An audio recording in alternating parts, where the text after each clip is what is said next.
Okay. Good day, FIC Christian Yanga and all our classmates in P214 Planning Analysis.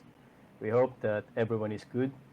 My name is Renan Flores and I am a member of the Alpha Reach Group.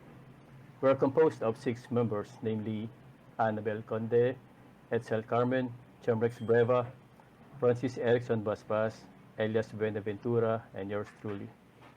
Our presentation is pre-recorded for the purpose of ensuring quality and consistency of visuals all throughout the presentation. This is also to maximize the time allotted and to avoid connectivity risk. Today, we are going to present our collective output in the Faculty Mark Assignment 3, Land Use Planning Analysis and Matrix.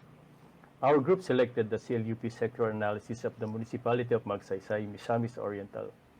For reason, it has more comprehensive reach-to-reef data with its vast protection and production forest land uses, an interesting residential land use data, and the presence of municipal waters in its CLUP as required in this assignment.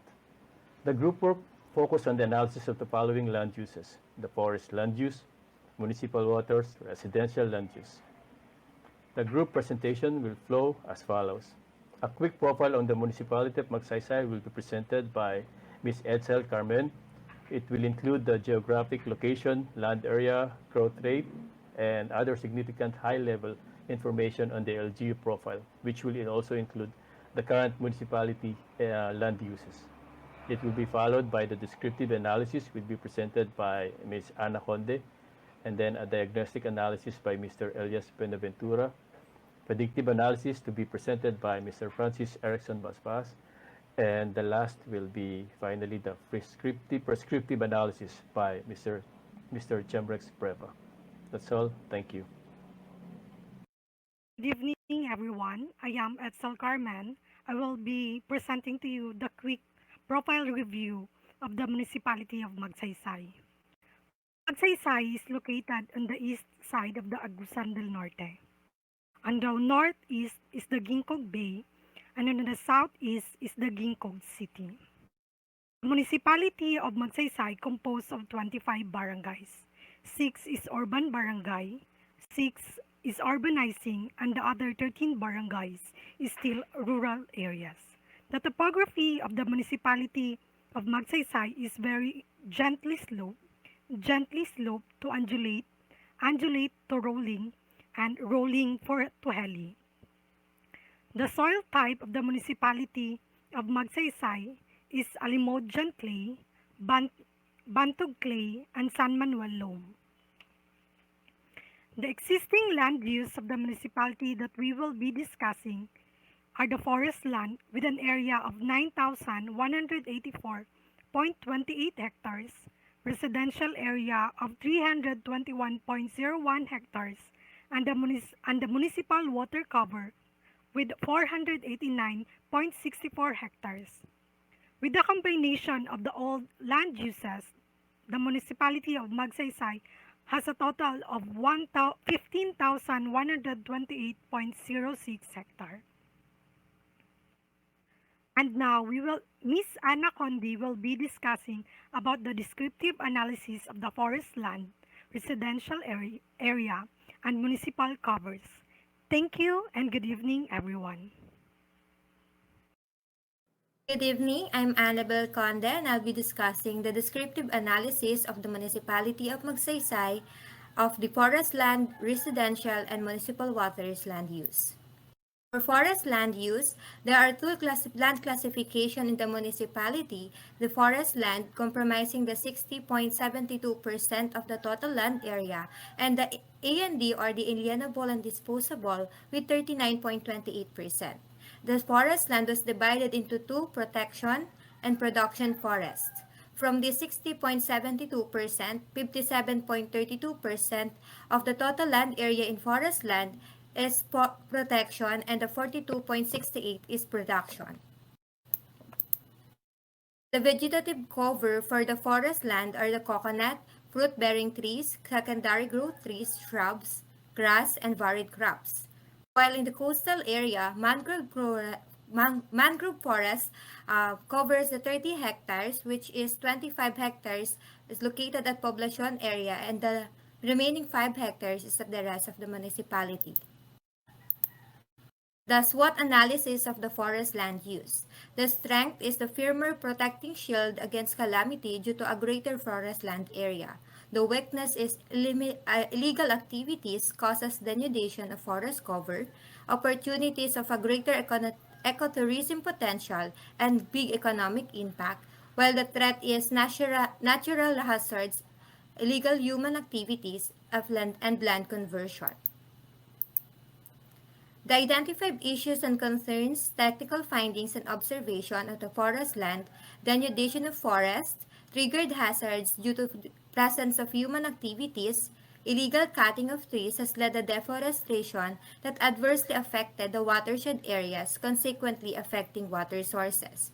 While in the production forests, the identified issues are forest land conversion into agriculture, indiscriminate clearing of forest land to farmlands, and uncontrollable farming practices or cultivation. In the residential land use, the settlement land use cover of the municipality is 1.46% for residential and 0.66% for settlement area. There is at 82.22% housing status or housing located in the rural areas, while there is an increase of 5% in ISF from 2016 to 2017.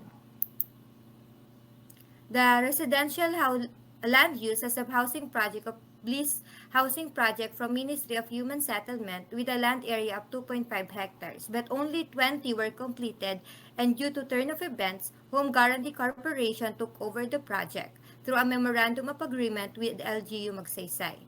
The monthly amortization of the housing loan of Bliss Housing Project was also turned over to the LGU. There is also a historic settlement occurrence in 1983 to 1988, CPP and NPA terrorist threat that affected the confidence of its constituents to reside in the municipality. It is the reason for a slow growth in population in 1990s. The SWOT analysis of residential land use. The strength of the land use is uncrowded residential areas, while the weakness is increasing number of informal settlers, and also poor management of liquid waste.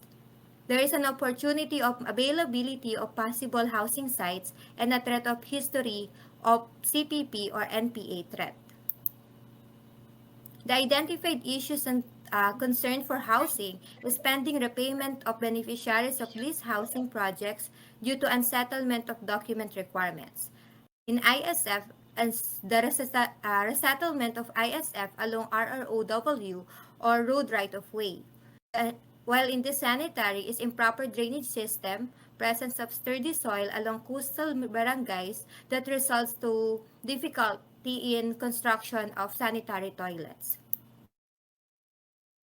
The municipal waters covers a three subclassification of protection water, production water, and rivers and creeks. Along with these three, the rivers and creeks covers the highest percentage of coverage, which is 2.81, while the remaining two is 0.22% and 0.20% respectively. The coastal line of the municipality is 22 km, but Fridging Reef is generally narrow, less than 100 meters from the shoreline. The municipality of Magsaysay is also known as the nesting site of the endangered species of hawk-billed turtle or pawikan in Candiis, San Isidro, and the Mayuhan barangays. It is part of the local Convergence Agro-Enterprise Cluster with the Linogos River as its main river, which is stretched 70 km. There are three sub-watersheds of Linogos, Sacbisi, and Sutabil. The Linogos comprise with the 13.27% of the total land area. The Sacbisi is 16.40%, whilst the Satudabil covers the highest percentage of 70.33%. There are three water supply system classification in the area. The level 1, which is standalone water points, level 2 of pipe water with a communal water point, and the level 3 with pipe water supply with a private water point. 88% of this water supply is used as spring sources, either level 2 or level 3. The SWOT analysis of municipal water. The strength is rich in water resources. The weakness is high percentage of water pollution due to human activities, opportunity of boosting of tourism opportunities, and the threat of upland or forest land management of land use. Identified issues and concern for rivers and creeks. Some river or creek beds are drying up or totally dried up during summer, especially in forested areas converted to agricultural areas, even though the slopes do no favor to the continuous tillage. Improper solid waste management was attributed to the clogging of creeks and downstream portion of Linogas River. The coastal areas, unregulated cutting of mangroves for human settlement, research development, or conversion into fish pond have triggered the fast disappearance of mangrove species or the coastal ecosystem mangrove. That's all for the descriptive analysis. Now, Mr. Elias will be presenting the diagnostic analysis of the municipality of Magsaysay. Thank you and God bless. Good day to all of us. I'm Elias B. Benavente from the Municipality of Zaragoza, Nueva Ecija. Now I'm discussing the three land uses of the Municipality of Magsaysay, Misamis Oriental. These are the issues of the forest land use. Denudation of forests, presence of human activities such as kaingin and illegal logging, consequential effect on water supply, and controlled conversion in agricultural land. Forest land use findings and root causes. Environmental laws and local ordinances is not fully implemented. Violation of PD 330, penalizing timber smuggling or illegal cutting of lands from public forest reserve as qualified theft. Contaminated groundwater and unpleasant taste or poor quality, improper or faulty land uses, residential land use issues, pending lease housing settlement problems, home guarantee corporation and LGU magsaysay issues, increase of informal settlers, difference of soil types providing difficulty in water supply, solid waste management and drainage system implementation, insurgency concerns and layovers. Residential land use findings and root causes. No approved local shelter plan and no budget allocated for housing project. Poverty and high cost of lot. Limited access to water supply, improper solid waste management, and inefficient drainage system. No relocation site for informal settlers.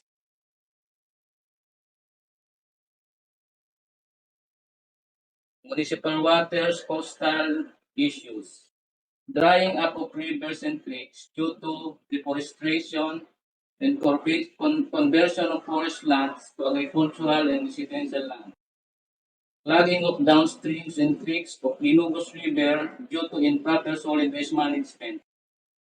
Difficulty to potable water sources, water along coastal areas due to risk of contamination of groundwater and unpleasant taste of poor quality.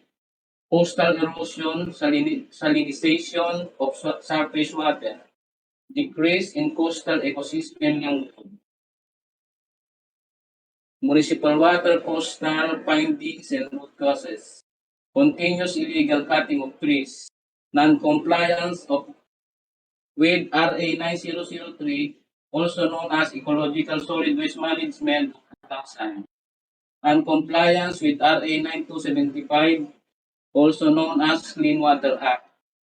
Continuous illegal quarry, violation of RA 7942, an act instituting a new system of mineral resources, exploration, development, utilization, and conservation. This is my discussion about the diagnostic analysis. Thank you and for listening. Good day. I'm Francis Basbas of Group Alpha Ridge. I would be discussing the predictive analysis for the three land uses for the municipality of Magsaysay. forest land use. Uncontrolled conversion of mangrove areas to residential area will lead to a decrease in the protected forest area, as the most of the mangrove forest areas are in population area.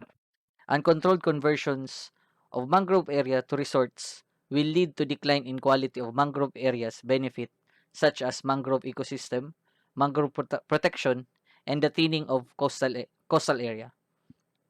The presence of human activity such as kaingin and illegal cutting of mangroves will lead to the decline of production forests and the protected forest areas. A decline in harvest from the production is also expected, as this will lead to several streams and rivers drying up as a result of these human activities, and water supply may be affected in the process. Floods and landslide threats on rainy days or seasons are also a result of this illegal cutting. For residential, with no local shelter plan, this will lead to the rise of informal settlers in urban areas, where water supply, jobs, and settlements are better than in rural areas. Unaddressed issues and problems with the Bliss Housing Project and the pending repayment from the LGU and the HGC, on top with the no local shelter plan, or the non-compliance to the residential land use plan, the residential land use will continue to be dispersed. Unfulfilled housing needs will further increase the deficit ratio of the municipality. The difference in soil types and the water supply source, the difference in barangay in terms of urbanization, the gap in social economic opportunities will result in more intrusions in the urban areas that will lead to more conversions of either the protected forest area or the production forest area. For municipal waters, possible potable water shortage, for there are uncontrolled conversions of forested areas or mangrove areas into agricultural area. There is also a possibility of health-related outbreaks via unsafe water supply due to improper solid waste management and for the non-compliance to the Clean Water Act or RA 9275. Possible hazardous effect on the mangrove areas for unregulated cutting and deforestation to make way for human settlements and resort development, which may result in a decrease in fish catches that affects livelihood and coastal erosions that will lead to salinization of surface and ground waters. The difference in soil types and the difficulty in providing or constructing a sanitary flush type toilet will result in a possible contamination of shallow wells and or springs and bore wells. This is due to the solid waste generation percentage of households. No proper implementation of a drainage system will result into further contamination of water supply source. Contaminated or unsafe waters poses a possibility of affecting the mangrove species found in the municipality. This will affect the socio-economic aspects such as tourism and the endangerment of the hawkbill turtles nesting areas. Thank you and good day. So continuation, I am Jamrex D. Breva. So I'm going to present the prescriptive analysis. For the forest land use, so there are alternative solutions and policy intervention. First is the urgent need to institutionalize the Menro office. Capability building through the training of the Menro and staff on environmental laws and policy on deputation of forest guard in barangays with forest and forest land and implementation of the different functions and activities. And the forest rangers protect trees from illegal cutting, arrest violators, and protect natural habitat. Next is the information education campaign is to attempt to change the reinforce or set of behavior in target audience regarding a specific problem in a predefined period of time. Combine strategies, approaches, and methods that enable individuals, families, group organization, and communities to play an active role in achieving, protecting, and sustaining their own health and the environment. Embodied in IEC, the process of learning that empowers people to make decisions, modify behaviors, and change social conditions. Another is the monitoring of existing tenurial instrument.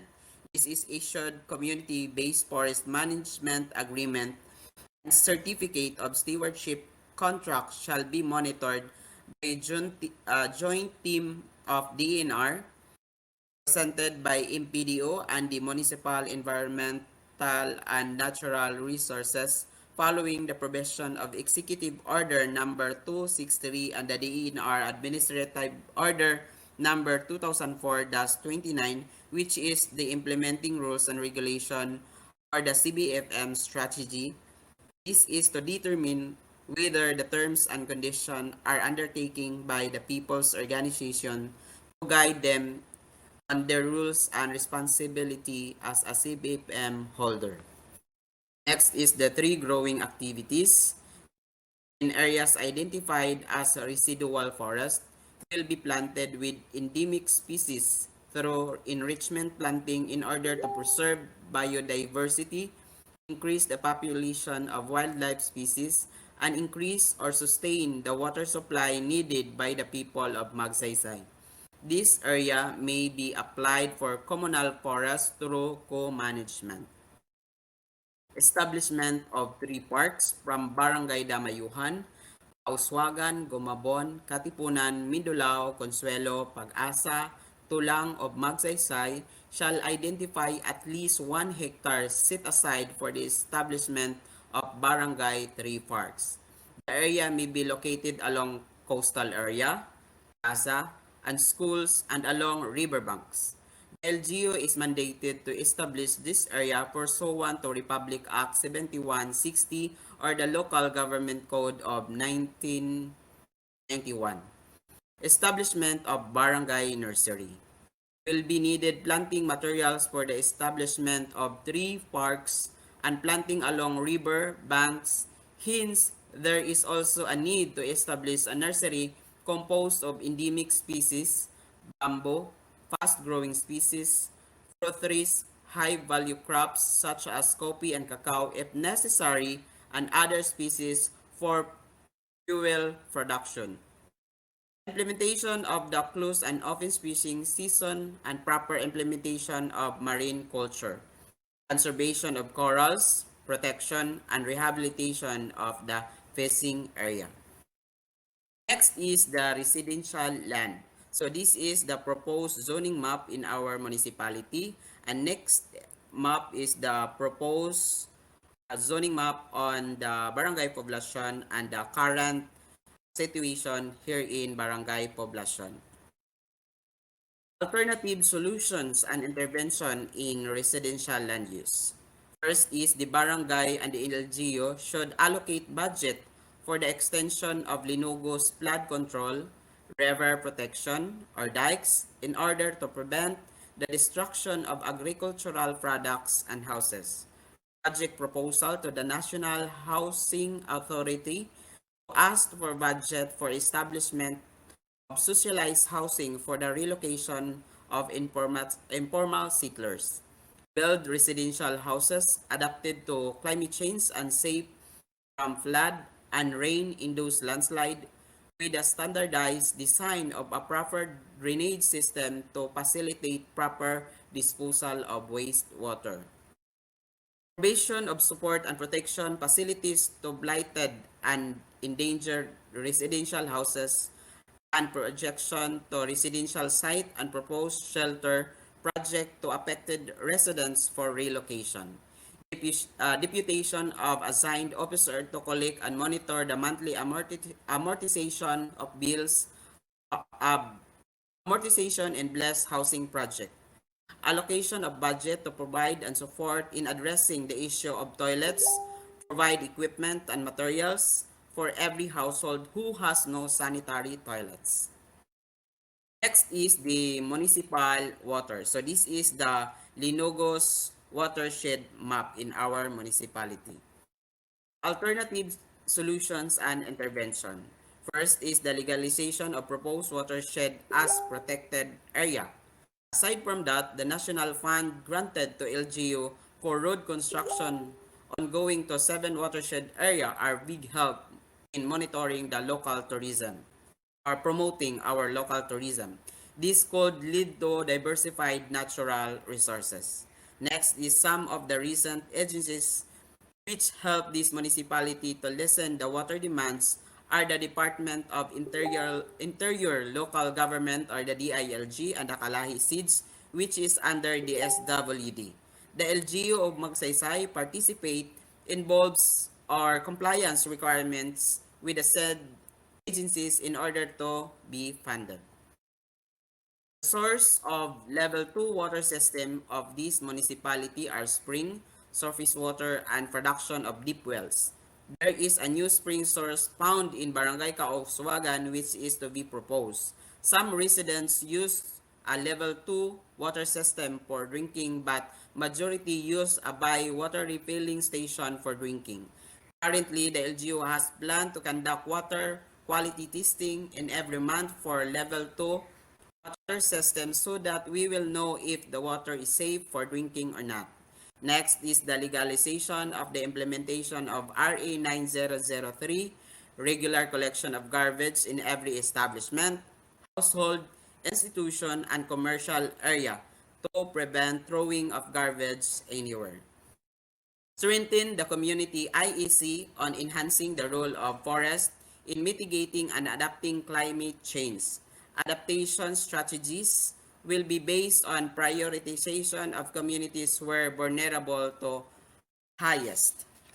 To combat this issue, problem, concern from different sector in our LGU also finding solution budget for the betterment of the people and the environment here in Magsaysay.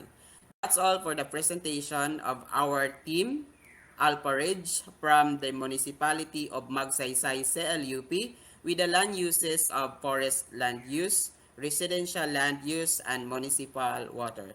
That's all. Once again, good evening and thank you.